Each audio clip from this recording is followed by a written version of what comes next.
Thank you, Susie, and thank you all for the opportunity to be here today. As Susie mentioned, I'm Christina Adams. I'm a partner with McKinsey. I'm based in our Dallas office, though I'm originally from Oklahoma with a mother from Pinehurst, North Carolina. So it was inevitable that I grew up loving and appreciating golf. So it's truly a privilege to be here. For my day-to-day work, I spend all my time looking at consumer trends. I tend to mostly apply it in consumer products and retail-related industries, but I believe that the consumer at the center of what we think about is relevant to a lot of spaces, but just know that as I sort of come in, I'm bringing a view sort of broadly to the consumer, and it'll be a privilege to turn it over to Greg later to speak even more specifically about golf. So with that, I thought I would start with some general views on the US consumer, what sentiment has looked like, what behavior has looked like, and then talk a little bit about how we see it applying to industry in general. And as Susie mentioned, welcome questions as they come. Starting with a broad view, we have tended to talk about this time as being on the cusp of a new era.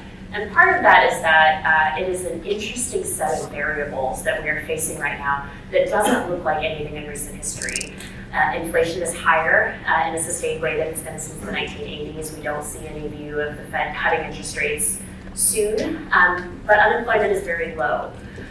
People are tending to save more. Wages have gone up since the pandemic, although not necessarily always in line with what inflation has resulted in. And as a result of all these variables, consumers in general are not feeling as confident as they have. And in fact, broad consumer confidence in general is the lowest it's been since the global financial crisis. So taking a little bit more of a detailed view on a very specific question around consumer confidence. So we run surveys at fairly regular intervals. You can see sort of along the bottom where they've been run, asking consumers about how optimistic they are about the economy. So the bar at the top is how many consumers say they are quite optimistic that things will rebound in a favorable way in the next couple of months. Mixed opinions in the middle and pessimistic at the bottom. And you can see that actually through much of the pandemic, things looked pretty constant. And it was only last summer as inflation started going up that we started seeing a real rise in pessimism. And in fact, the sort of data behind that would prove out. We also asked questions about what causes these sentiments. And the number one reason people say they are pessimistic about the economy, reported by 54% of people, is inflation and pricing going up. So people are just starting to feel it in their day in, day out lives. That compares to actually only about 16% of people quoting concerns about job security. So again, I think we're not overly concerned. We don't view this as indication of recession, but it is something that is on people's minds as it relates to general consumer confidence. Not surprisingly, though, as you start digging into what these trends look like, it looks different by different groups. So when we look across different generations, maybe not surprisingly, younger consumers, Gen Z, tend to feel a bit more optimistic. Higher income consumers tend to feel a bit more optimistic. And again, that proves out in some of the data behind this. So while 54% of consumers overall were concerned about pricing and inflation, only about 45% of Gen Z is concerned about it.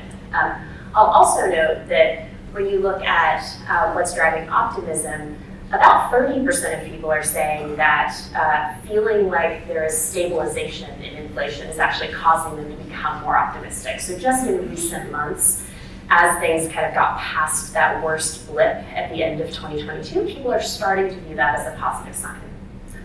The other thing that's interesting is some of what's creating optimism in Gen Z is actually how the world has evolved post-COVID. About 26% of Gen Z consumers say part of what's driving optimism is the flexibility they're seeing in the workplace. So ability to work from home, ability to have more flexibility in their life.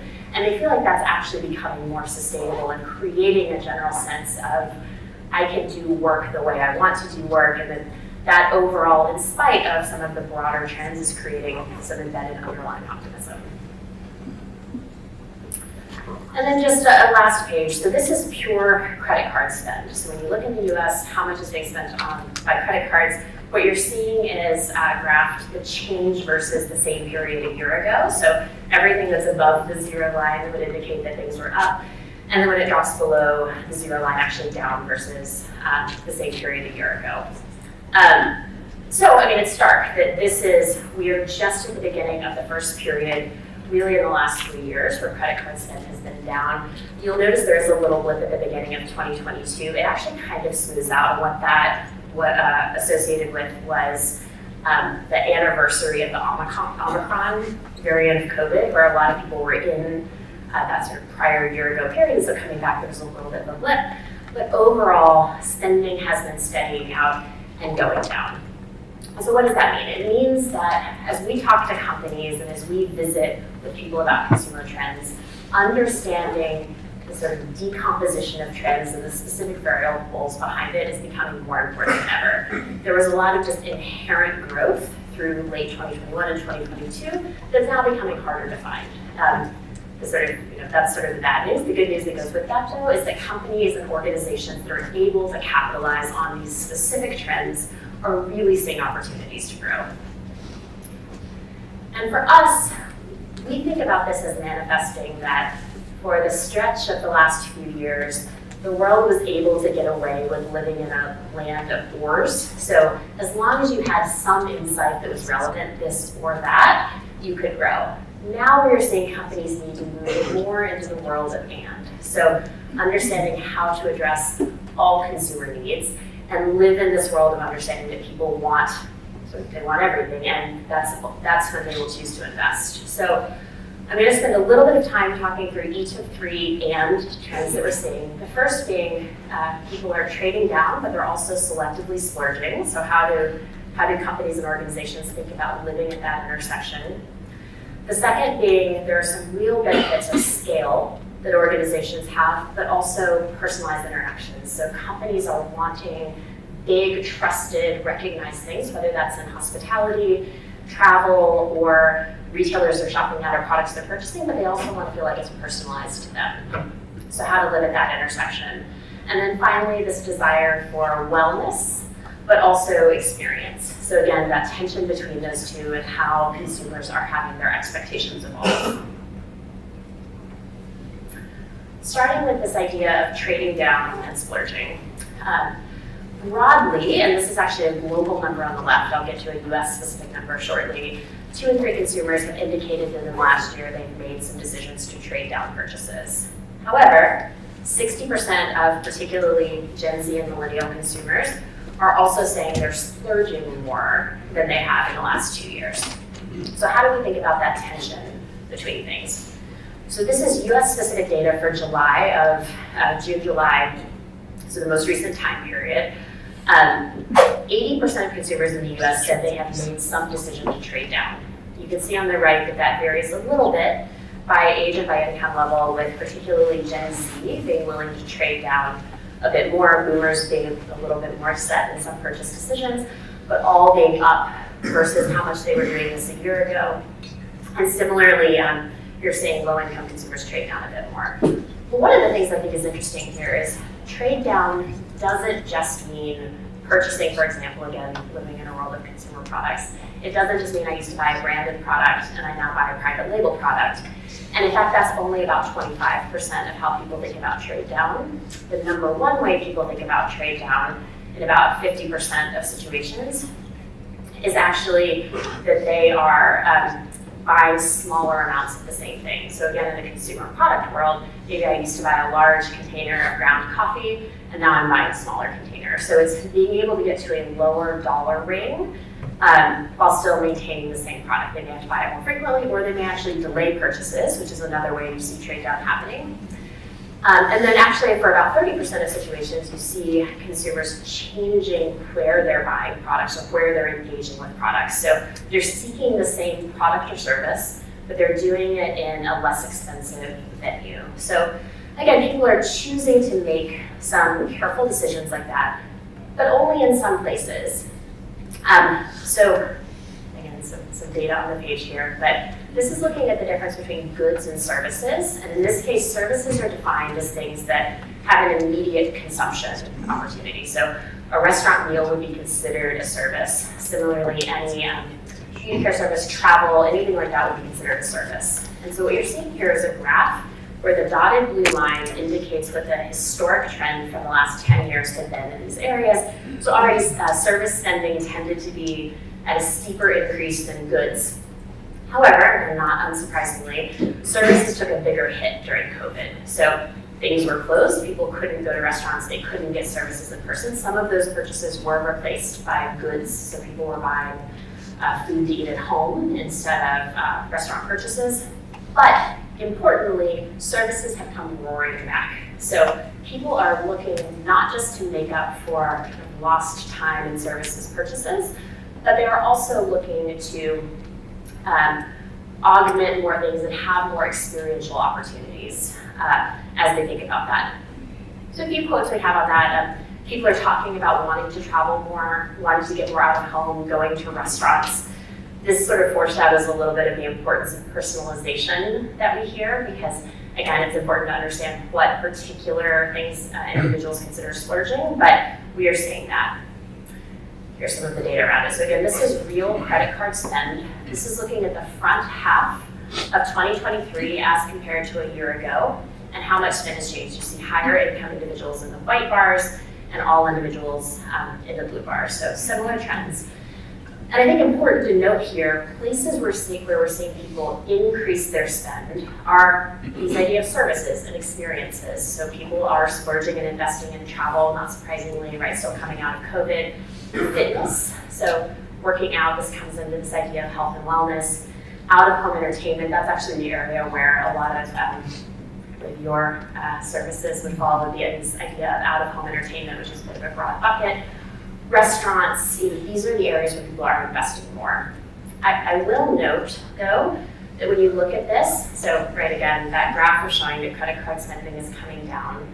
And if you look at the last 2 to 3 months, these numbers are becoming smaller. So this is the full first half of the year. If you were to look at just the most recent data period, you would actually see that those top numbers, so travel, fitness, cosmetics, out-of-home entertainment, are more in the positive 3 to 5% range. So still up, but up much less. And then down towards the bottom, things like fuel and auto are actually down more like 19 or 20%. So there are some shifts, which I think only suggests, again, that there's real opportunity in these ideas of services, experiences, but also that there are some, that there's some opportunity to be even more specific in how opportunities are being targeted and identified, because it's becoming a little bit more challenging for people to jump in with the same optimism they had been for the last couple of years. This next idea of trade-off is the idea of the benefits of scale, but also wanting personalization. So this is one statistic that about 90% of market cap growth has come from the top 25 global retailers. Phenomenons like this are similar in things like travel, airline industries. You're seeing consolidation and growth of big players. The consumer insight behind that, in addition to there just being literal logistic benefits of scale, are that people have shifted to really wanting things they can trust. So if there are brands that they know and recognize, if there are experiences that they've heard about, they have a real trust in that. On the flip side though, people also want a personalized experience. They want to feel like it is an experience that understands what they need, what they expect, what they want to get out of it, and frankly how they think about the value equation. So not necessarily particular price sensitivity, but actually what value they're getting from it. And very specifically, when we ask, would you be willing to pay for personalization, or how much is that worth to you? You can see the data on the right, where millennials, especially about half the time, strongly agree that they are willing to pay more for something that they feel like uniquely speaks to them. And this is another place where the business implications of tapping into those insights are real. So we see actually that what we would tend to call like acquisition costs tend to be much more efficient if you're targeting the right message to the right people. Companies tend to grow more revenue, and they see generally more favorable marketing ROI as a result of this targeting. And then the last trend that I'll speak to is this idea of the growth of health and wellness. And I think broadly, golf, but many other spaces that speak to this idea of being active and being well is continuing to resonate with what consumers want. And people also want real experience. They want to have a positive experience if it's a service. They want to feel that the restaurant was a favorable environment, that the food was good. They want to feel the benefit of the experience. So they don't want it to be a trade-off between something that creates better wellness and something that ties into consumer experience. So this actually gets a little bit into some of the ways that wellness is advancing specifically. So broadly, not only are there more sort of desire for fitness and wellness, but people are willing to actually invest in technology around it, right? I'm wearing a Fitbit. I imagine many people in here have some version of fitness tracking information. The revenue and the product penetration of those has become quite significant in terms of how people are thinking about actually investing in understanding wellness.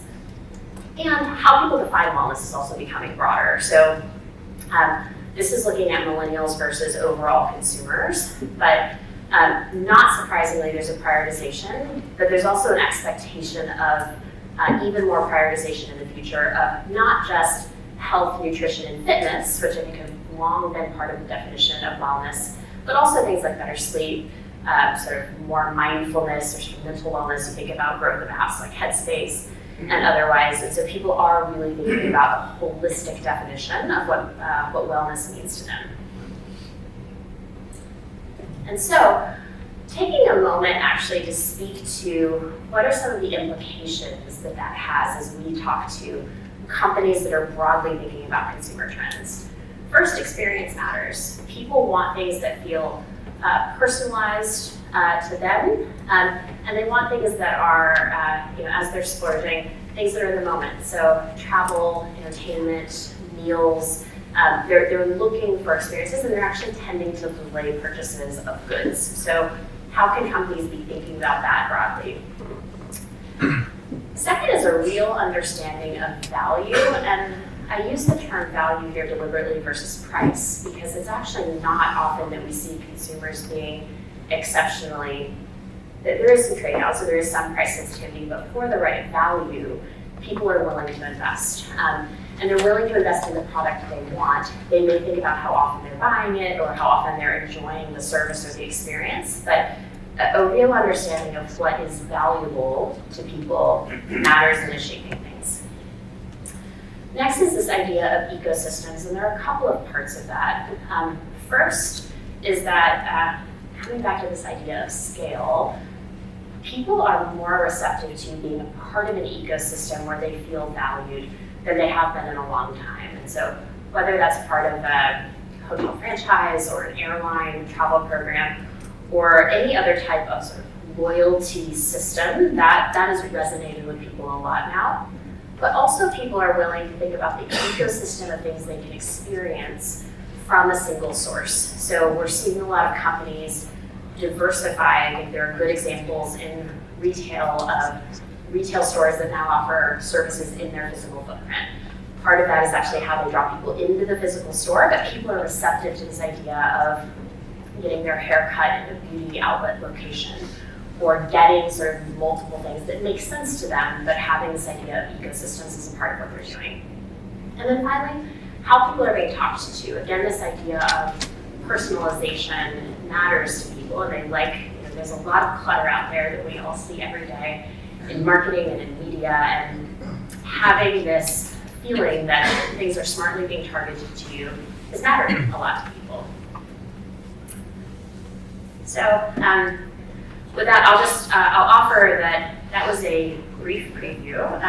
There is a lot more information that's available on these trends that I shared and others, which I'm more than happy to share. Also, I'm happy to have my organization, my contact information shared, so I'm happy to send this presentation to anyone who's interested in it. To Susie's generous offer, if there are any specific questions on this before moving to Greg, who will get much more into the details of golf, I will ask if there are any specific questions. I imagine the presentation is being changed at the same time too. Yes? This is great data, thank you. It's definitely supported by seeing anecdotally at our destination golf markets. But my question is, do you think we're still in a true-up period from COVID where it got some latent demand? or can we be hopeful that there's a generational shift in consumer spending preferences towards experiential versus consumer? I think we're still in a period where it's both, but I do think we are seeing real data that the second of what you observed, which is there are some generational dynamics. I mean, we see when we break it down that Gen Z and millennials simply want to spend more on experiences, services, and aren't looking to make big purchases. It's even true in some of the data we're seeing around renting of homes versus purchasing of homes. People would rather travel and have experiences, particularly among younger generations. So I do think that's there. That being said, I think that strong slope increase we were seeing in services, some of that I think is latent COVID demand, but I believe that there are more tailwinds than there are headwinds, for sure. Great, thanks. Of course. Okay. Yeah, of course. I thought it was really interesting that the credit card spending is down. Is that due to high credit levels? So it's a few things. There are credit in general as a dynamic of it, but we're also just seeing some things like retail traffic is slowing a little bit. So people are just they are looking for ways to spend more on the specific things that they really value and just slow down other purchases. Now, I will say, that means it's down versus a year ago. It is still up quite a bit from where it was 2 years ago. So those were all indices of reflecting on several years of strong increases, which are now flattening and tipping slightly down, but still up a lot from where it was. But I do credit broadly is certainly a piece of it, but then just some nervousness around the sustained level of inflation and other things too. I know. Oh yes, please. Curious, what are home renovations, home improvements? Where is that data really? Where are you seeing? Where is it captured? There's a huge splurge obviously around the pandemic. People spending more money on homes.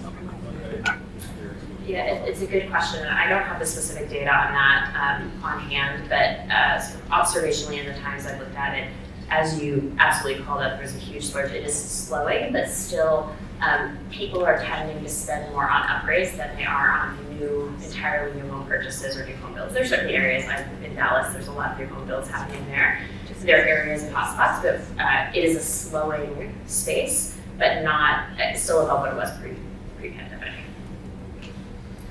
There will also, I believe, be a good opportunity following this for questions together. But with that, it's my pleasure to turn it over to Greg and Jeff, who could speak to much more specific golf-related trends. Thank you, Christina.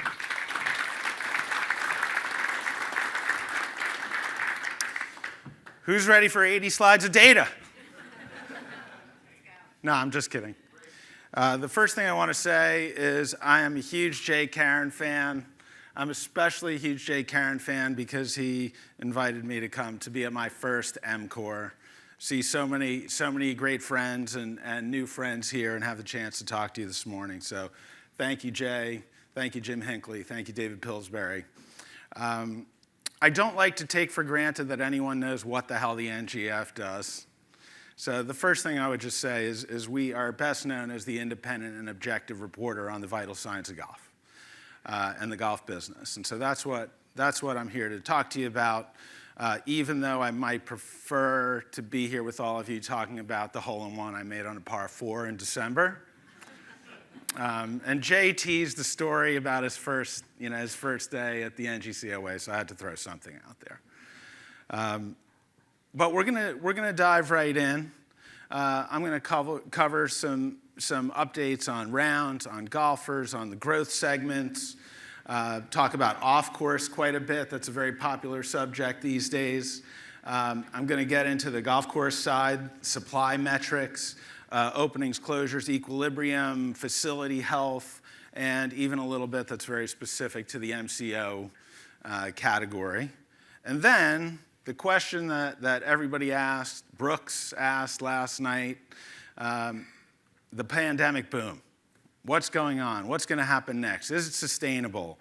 And of course, I polished up the crystal ball. It has a few cracks in it, but we're gonna do our best.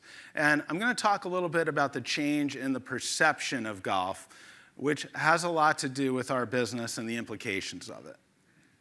So we dive right in with rounds. I don't think, on my own screen I could see there's a little 3% plus minus that's in that gray space in the middle. And that's where the number one thing that affects rounds of golf in America is the weather. So we can account for plus or minus 3%. Where you see the green sections and the red sections is where it goes beyond 3%. So you look at 2020, you saw about 14% rounds growth in 2020, even though 50% of golf courses were closed for a little while. And then we thought, it can't get any better than that, and it grew another 5% in 2021. So in 2023, through May, which is what the metrics that are available, were up 5.5% through May. But of course, we have the heart of the season and that reporting that's going to be coming in, and we'll see how the year goes. But 5.5% up through May. The next slide shows a little bit of context. So if you look at the dotted line across the middle is a 10-year average of rounds. So just the easiest thing I can say is that we're 11% above. We're traveling 11% above the 10-year average in rounds. Golfers. So on-course golfers up between 2021 and 2022, up about 500,000.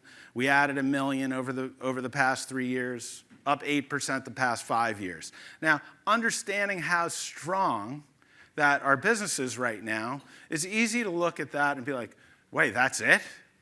You know, it's kind of subtle. But what I think a lot of you may know, and I'm going to get into some more, is the core golfer franchise is where a lot of the increased activity came from. But this is the real story, real quick.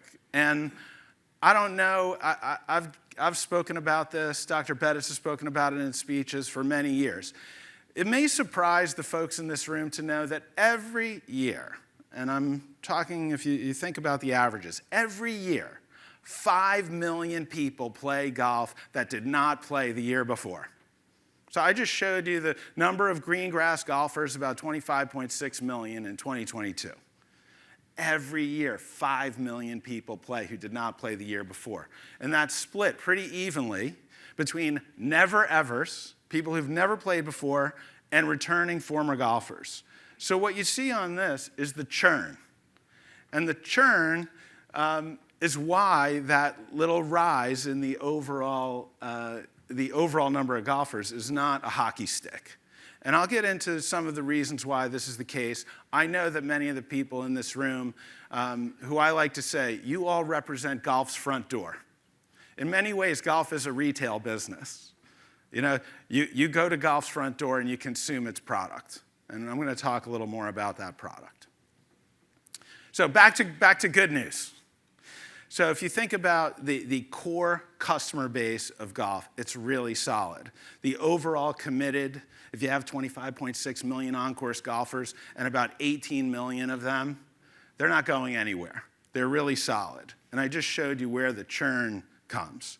And then in the lime green, you've got what the NGF calls on our 5-point scale, nuts and hooked on golf. Golf nuts and hooked on golf.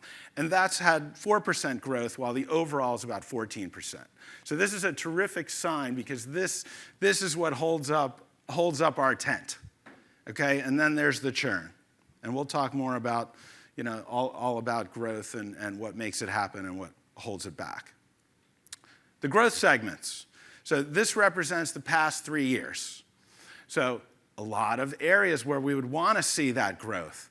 900,000 in youth, Black and Hispanic growth, both youth and in the 50 to 64, the Generation X of which I participate. So it's nice to see that certain areas are growing that are exactly where we want to see on-course golf grow. New high marks for green grass golf. High marks in people of color and high marks in female. Now, I think we're probably in the country around 50-50, male-female.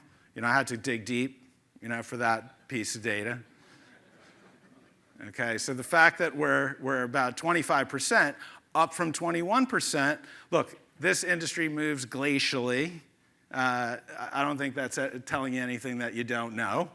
But these are great signs, absolutely fantastic signs. So now I'm going to move to look at green grass golf, and our measurement of green grass golf is never going away. That's what we depend on.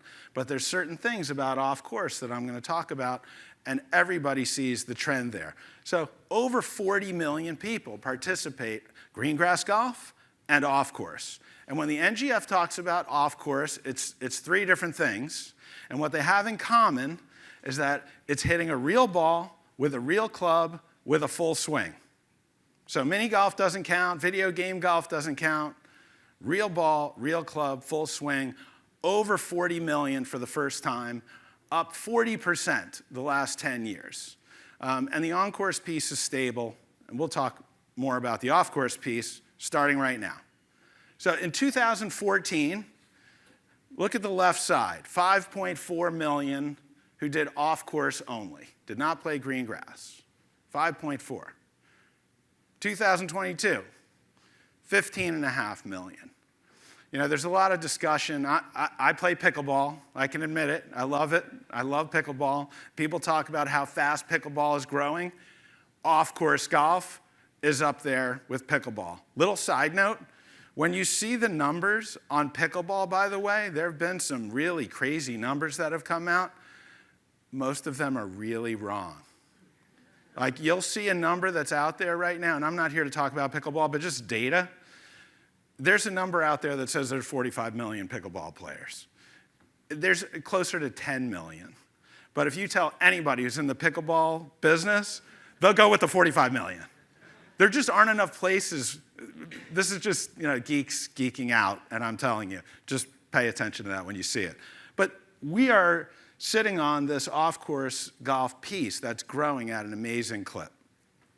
And what do we love about that? What we really love about it is if you look at the left side, what's the average age of an off-course only person? 31 versus 46 for green grass golf.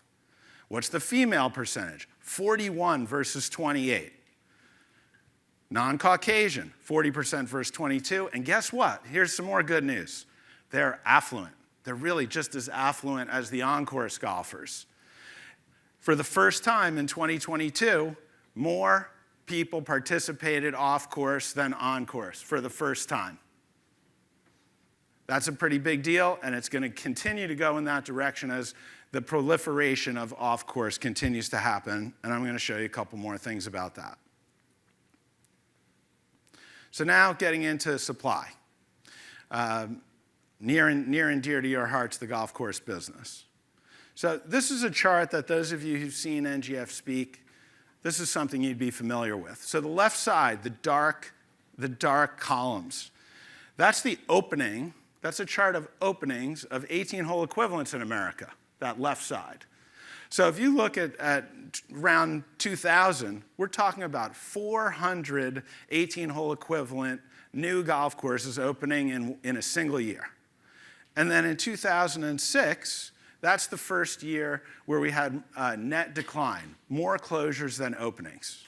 And so every year since 2006, the market does what any economy does. It corrects itself, trying to find equilibrium.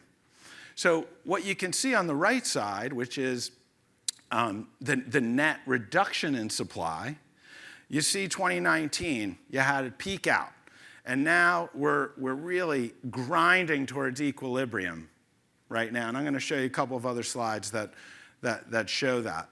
But there's a little set of data there that says 18-hole equivalents up 26% since 1986. 1986 is generally the year we look at as being the start of the building boom.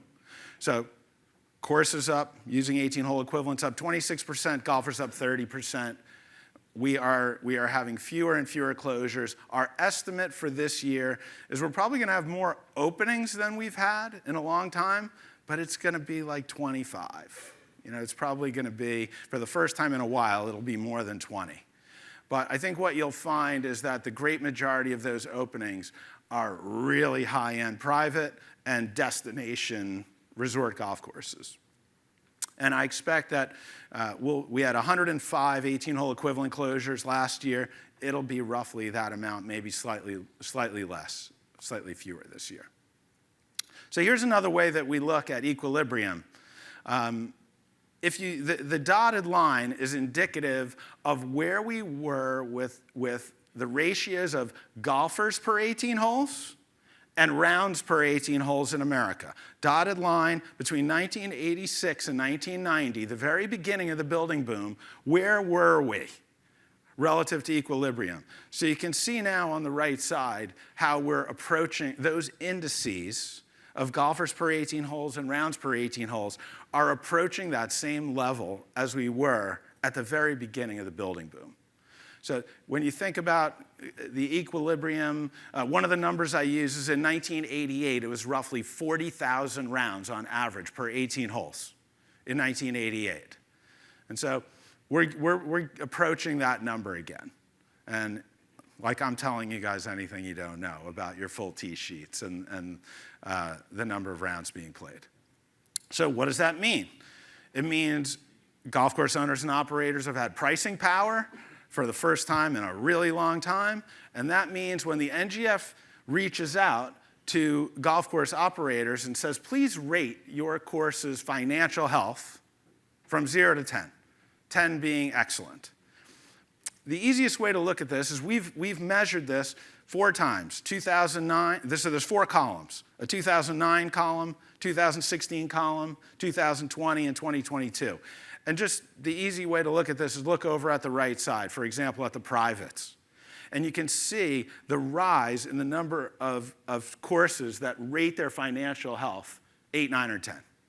Good or excellent. Now, why else is this good? Well, of course, and it was discussed last night, reinvestment. Now golf courses have the capability to do capital expenditure, redo golf courses, improve the set of amenities, and so the golf product in America really is getting better and better. And I echo what Susie said last night. You know, we're in the hospitality business. That's a business about people. I'm sure you're taking care of your people. They deliver that golf product. So we do analyze how many courses in America are run by management companies.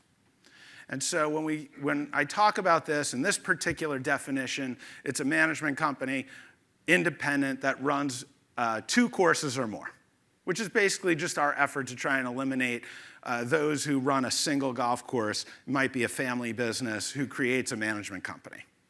So you can see the rise. The left side is 2010 at around 11% and up to about 15.3%. You know, we fully embrace more professional management in golf. You know, the things that you do for as owners and the things you do for owners, those who are in the third-party business, you know, best practices, economies of scale, everything that you do to make the product better is fantastic. But it's still, in America, is about 85% that are independently owned and operated. That means prospects. Prospects, wait a second. So finally, I'm going to get into that question that we get asked at the NGF really more than any other, is let's talk about the pandemic boom. Let's talk about some of the changes in the way that golf has been perceived, partially because of that boost that we've received. I like to say that the pandemic actually just reminded everybody about how friggin' awesome golf is, okay? Outdoors, the camaraderie of friends, being in nature. It's a safe activity. It's exercise. For me, it's therapy and madness, like for many people in this room. But is the pandemic golf boom nearing the end? No. So some fun things that David Lawrence, our chief research officer, has brought to the table recently is some analysis of Google searches. So we look, for example, and this was just brought up, about home improvement. So you could start looking at some of this data and say, oh boy, home improvement. Look at the searches that happened for home improvement during the pandemic, and back to earth now. adopt a dog.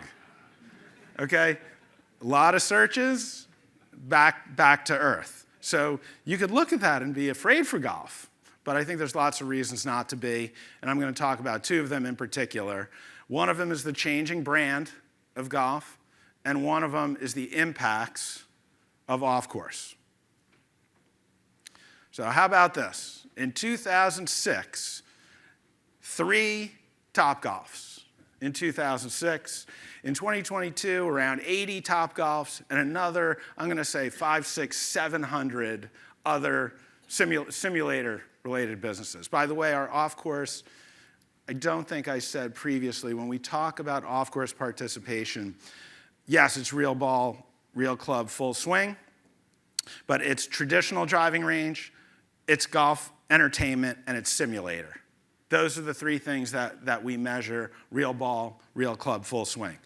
But the proliferation of places to participate off course, now you can understand why I showed you those numbers earlier. It was like 5 million off course only in 2014 and like 15 million now. So the introduction of less intimidating, more accommodating, food and beverage, technology, gaming, fun. You know, you see Topgolf, you see Popstroke, Top Tracer Range, 5-iron golf, Topgolf in University of Tennessee's stadium. Oh, you like that? Nice.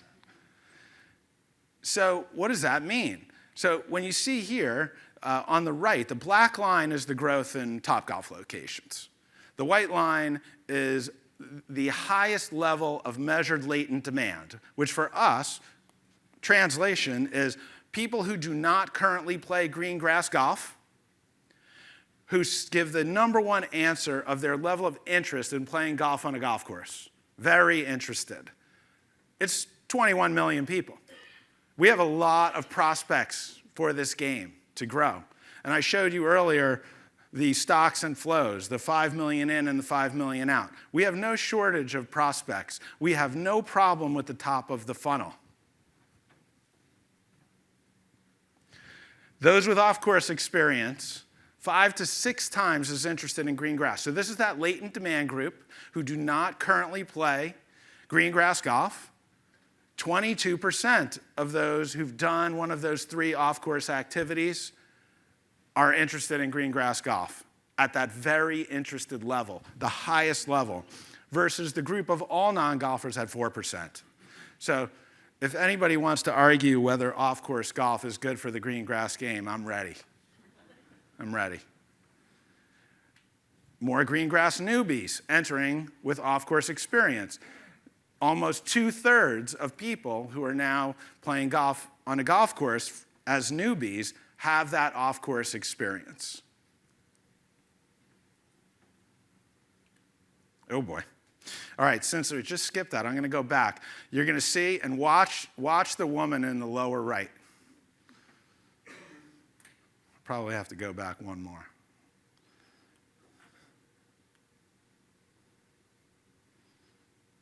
Whee! But keep watching and see the happiness, see the joy in people participating in off-course golf, participating at Topgolf and places like it. And what are they looking for? Maybe. They're really looking probably for alcohol and to hang out with friends and to have some good food. But from the golf standpoint, what we're so happy about, and this is why real ball, real club, full swing is so important, is because that, pardon me, that's golf's drug. That's golf's drug that we serve up, and I'm an idiot, and I spend the rest of my life trying to get shot euphoria as many times as I possibly can. And I know there's some of you out there that's what you're looking for. So one of the things we know about committed golfers, and once again, I'll go back to that, the inflow and outflow, being a real issue for us. Committed golfers, 9 out of 10 get to experience shot euphoria. You really have to have it in order to become committed to green grass golf. And those who've tried golf, lapsed golfers, fewer than 1/3 got shot euphoria. They didn't get golf's drug. So then there's the question that, of course, since Topgolf even started, that would come, especially, and don't blame anyone who's in the golf course ownership and operations business, is it going to cannibalize? Is it going to take business away from green grass? No, it's not. And we've studied this 4 or 5 different times, and it's only about 3% who are playing off course who say they found a different type of golf that I like better. But you can look at it from the other side. Those who do both, those who play green grass golf and do the golf entertainment, 25% of them, remember, they've tried golf entertainment, 25% of them are playing more green grass golf. So they feed off each other. You go to Topgolf or golf entertainment of any kind, and you want to play more on a golf course. And that's a real plus. So a big umbrella thing is that if you look at as we do, look at the 26 million green grass golfers, about 10% of current green grass golfers credit their Topgolf experience for getting them out on the golf course. So that's about 2.5 million of the 25 million. So let's say we didn't have this off-course golf boom. Would it look like that? No, I don't think so. And this is where I come to the second piece, which is it's not Alf's rebranding, but it's golf's rebranding. That was not a trick. So in 2013, we did some research with 1,200 adult non-golfers, asking them, what are the words, phrases that you would use to describe golf? And almost 60% use negative terms. So I'm sure there's some folks in this audience, I've asked this question, what do you think is the number one word?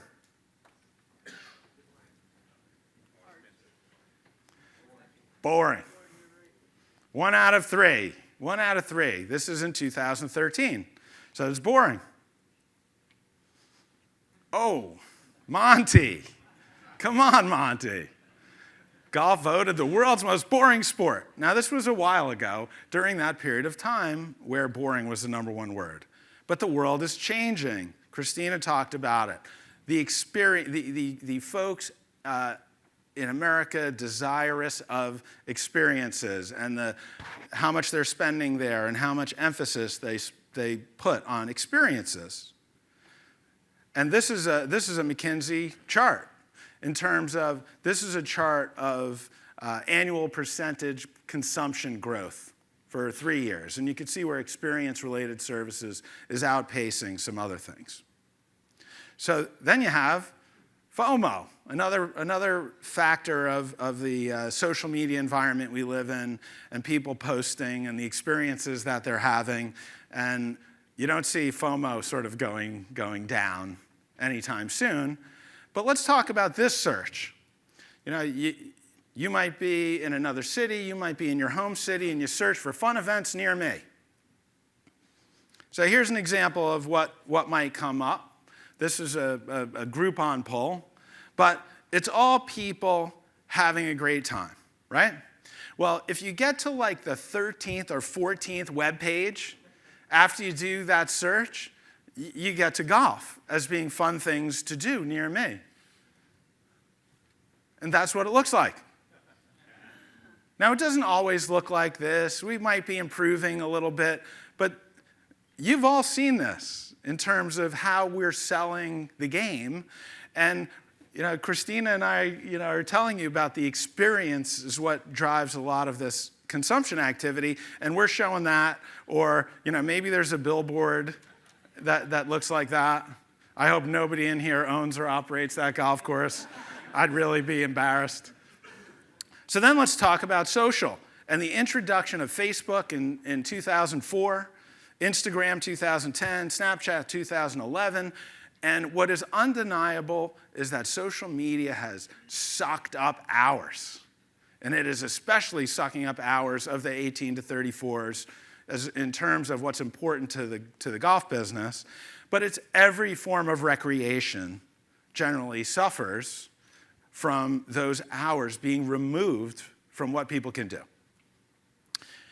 But what they're seeing on social is very different than what they're used to seeing from a media standpoint. All different styles, flavors. And it's not like golf media isn't all about the professional game, and it's not all about a few, dominant companies dictating about what golf looks like out there. You've got, bro culture, podcasts. You've got a lot of different ways that people are consuming golf now in their own way.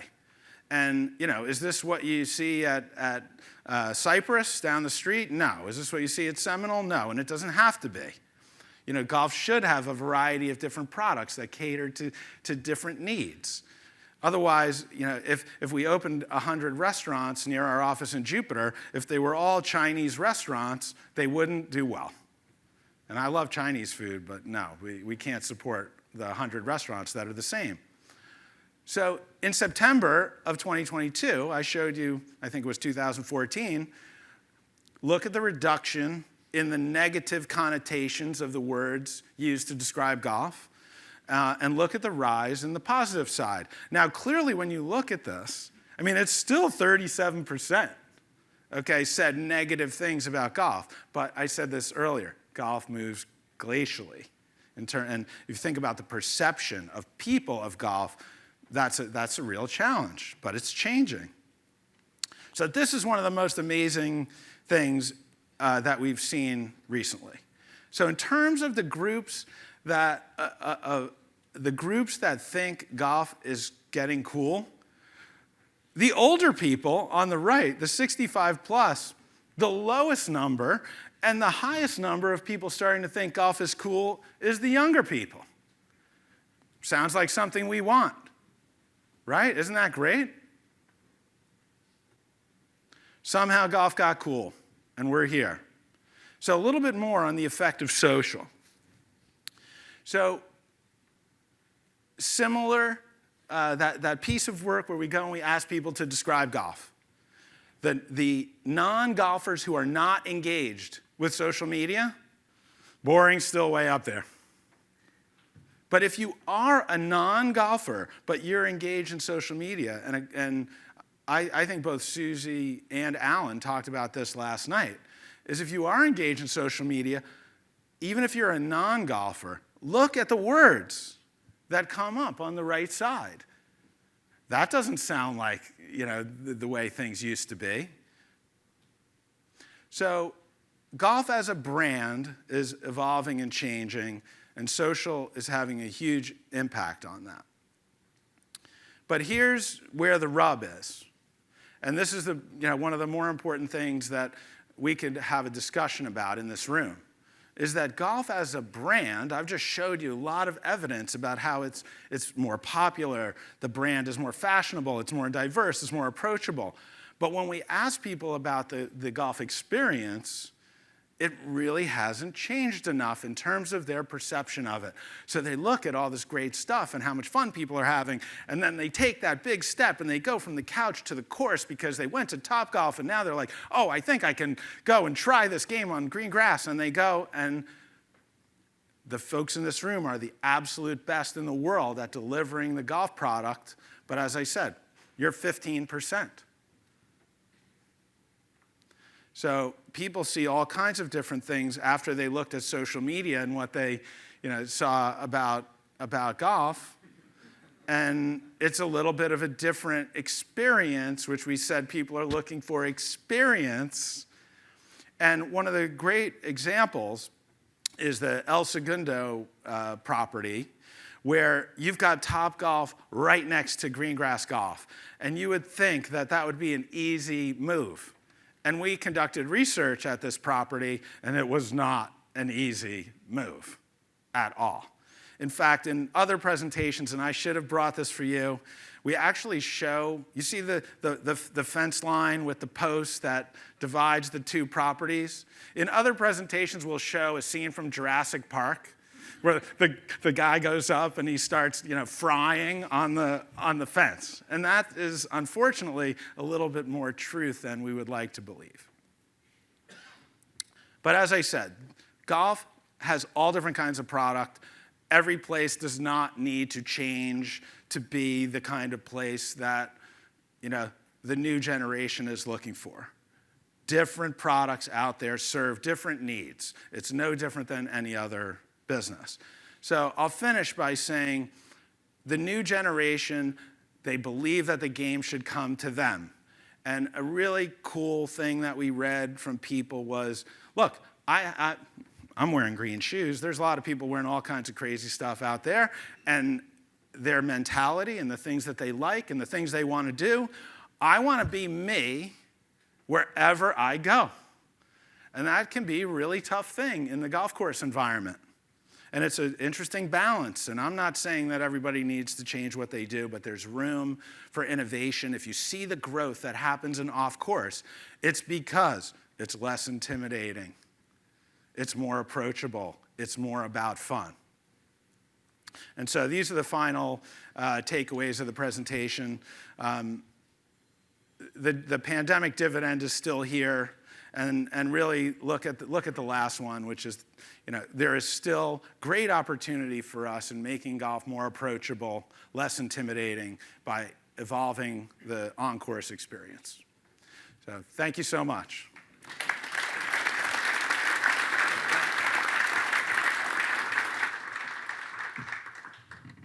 I love that. The slides were just going too fast. I couldn't take enough pictures. That was great. So let's open it up. We've got about 10 minutes for Q&A. And we don't have mics being passed around quickly enough, so if you could just speak up, it would be fantastic. Hey, Greg and Christina, great presentation. You talked a lot about demand, but for the last 3 years, we've been pushing pricing hard. We've had the first time. Have we got to a tipping point yet, or do we have more room for pricing power? So I can speak to general trends that we've seen on pricing. So this is not specific to golf. I'll leave that to Greg. But when it comes to general products and services, there was a huge run of pricing in the last year as inflation was happening, and there was tremendous permission on all sides that people just recognized it had to be happening. So I will sort of broadly say people were able to bring a very blunt instrument to pricing, and they were able to see it work successfully. What we have seen in other industries is that it is no longer a blunt instrument that can be brought to it. However, precision instruments are still allowing pricing to happen. And so if I take it to a place like consumer products, there in 2022, many companies took 3 price increases where they just took everything in their product line up 5%. And you probably saw it if you were going and buying coffee or cereal or anything in the store, just prices were up.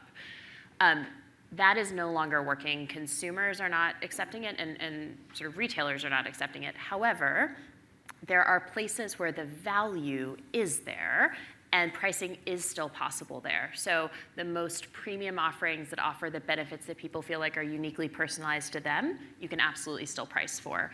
And so it's now more about taking, at least what we're seeing broadly, the precision instruments to pricing, and pricing for the right people on the right value proposition in the right way. So at least big picture, that's what we're seeing. Jim, I think you know more about yield management than I could possibly know, and I think it plays itself. It'll play itself out before your eyes. There's no way I could answer that, but the folks in this room will really be able to see. As you continue to raise prices, is it changing your business? That's the only way I can answer it. Thank you. Any other questions? Yes, Kathy. So, Greg, you said that the people who did both on grass and off grass, that 25% more were leaning toward green grass now. 25%, we call them the dualies. Yeah. Who do both. 25% are playing more green grass golf now than they were before. Do you know where they're playing? What kind of golf course are they going to? I don't. You think they're going to public, or are they gravitating straight to private? Any ideas on that? Kathy, because the affluence level of the off-course golfer is quite similar to on-course, I think it's a serious cross-section on both sides. We'll go to this table first. Following up on the pricing question, and the fact that there's evidence that people are trading down, are you seeing these golfers going for the high price experience golf, or are they looking for the lower price value golf? Is there a trend there between the two? You know, Pebble Beach versus Poppy Hills, for example.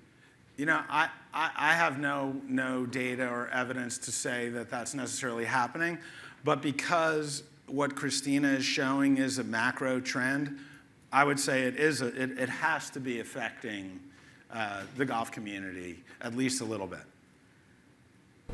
Hey, Greg, you talked about the definition of on-course versus off-course. Off-course being top golf, top stroke, etc. Off stroke isn't a full swing, so it doesn't count. Well, what about the par threes, the cradle, the hay? And you talked about El Segundo being a difficult transition. Where does that classify from a rounds generation? I would assume it's going towards traditional. You know, the short course, we've written a little bit about there is a perception that there is this massive building of short courses, which I think is slightly off. What's really wonderful about the development of short courses is that it's incredibly smart for a resort property to build them, because someone who shows up at 3 or 4 o'clock in the afternoon, the property gets to entertain them with a fantastic golf product. But I can give you my card, and I'll direct you to some real information about the short course phenomenon. But we would consider that the same. You know, in the database of 16,000 golf courses and 14,000 facilities, it includes, you know, the short courses and executive courses right there with them. Yes, Matt. Hey, Greg, how do you guys define people who are on course but only go to the range? Let's say they go to Captain's Place and they don't step foot on the golf course. Are they in the on-course number, or are they getting lost? So far, Alex. What was the question, Greg? The question is, where do we count people who go to the golf course but only use the range? I would say that this is the nuance of the question that we need to ask. We're working on it. The stats that you saw do not reflect yet people who, let's say, go to a Top Tracer range at a golf course facility but don't play golf. Oh my gosh, I have so many questions. Okay, so we have a few more minutes. So if you have a question, interrupt me, because I would certainly prefer to take yours. But if you think about the objectives really for this conversation of where we're going, how should we think about how looking at our business differently would impact our revenues, and do we have runway? And you know, some of my takeaways from you, Christina, are, you know, optimism is at 78% with optimism and mixed optimism.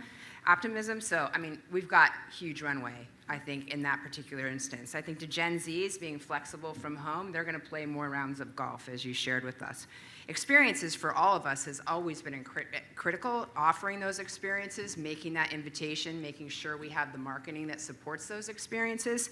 When you look at this selective splurging, and you look at knowing your customer, because my takeaways from both of you today were, you better know your customer, because it seems to me to be generational where you might target some of the revenues you've made over the course of the last 2 years during COVID, whether you're going to look like a Topgolf in your bar, or the slides that you showed, Greg. You know, can you help the audience prioritize based on that customer? So if you're a Gen Z customer, certainly you're looking at these travel experiences, where they're spending their dollar, what you're holding in your golf shop as part of this. So as a group of people who are obviously 85% of those that are owners and operators that aren't multi-course, trying to make massive decisions for a large group of constituents, where would you prioritize all this, just based on a generation of your current customer, or would you think about mixing the two? I mean, I think you cut to the point, which is knowing your customer is number one, and everybody's customer is a little bit different. What we saw during COVID, think about, you know, golf, think about your facility as a community. What you saw during COVID was there's home and there was work, and golf became the third place. And everything that you can do at your facility to make the golf course, the clubhouse, the community, the third place for the community, making it fun, making it approachable. But that is defined differently depending on who you know your customer is. So, if there's ever anything that NGF can do to help, you guys are all really good in terms of you see your customers every day, but if you ever want a third party to come in and help you sort of learn more about that customer where it's blind and impartial, and then help you on how to tap into that and make your place that third home. Yeah, I think for a long time, we've talked in the industry about making it fun, making it welcoming, making it approachable. I think what you've given us today is actually specifics to that. And I think that's where we've fallen short. We've all, okay, we're gonna make this fun. What does that even mean? I think what you shared with us, Christina, is that means, okay, let's have a travel experience offered to our consumer and our customer. Let's offer some kind of health and wellness in our lesson programming if we don't have the ability to have a fitness room. Let's offer somebody to come in on a weekly basis to be able to give a yoga class. I think you have specifics from both of them that are really key and cool takeaways that you could actually implement immediately at your facility. Yeah. Any last thoughts, Christina? Oh, I'm sorry, there's one more question in the back. Sorry. I just had two little questions. Can you tell us a little bit about golf? Is there any plan to help bridge that gap from off-course golf to green grass golf with walking golf?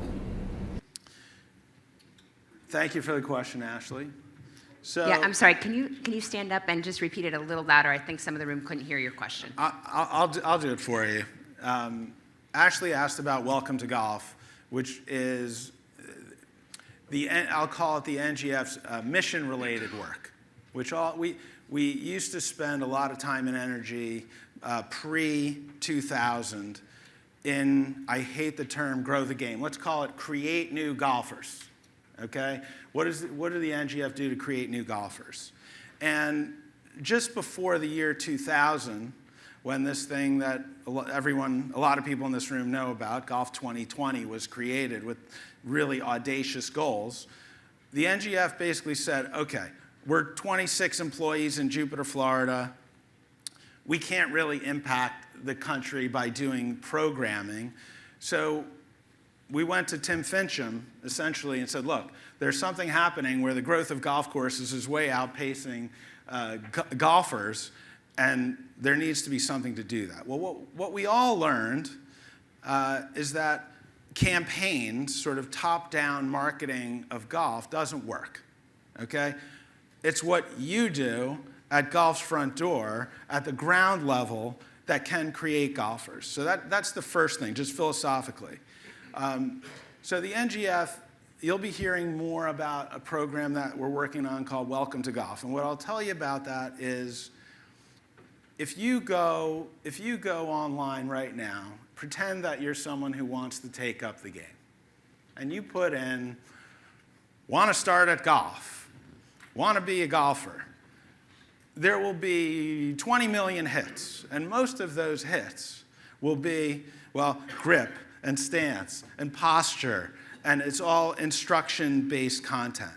And based on everything we've learned about what it takes for someone to get hooked on the game, and everything that we have learned over time about why those 5 million people who try golf every year, why they leave, that's where NGF is spending our time right now, is to develop that place where people need to go if they want to take up the game.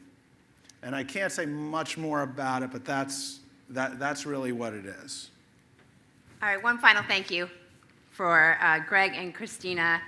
As we go into break, we're going to take about a 15-minute break. I'm sure that they'll still be here, or maybe outside if you have any other questions. Thank you for your attention. And if you could come back 10:30, back in your seats.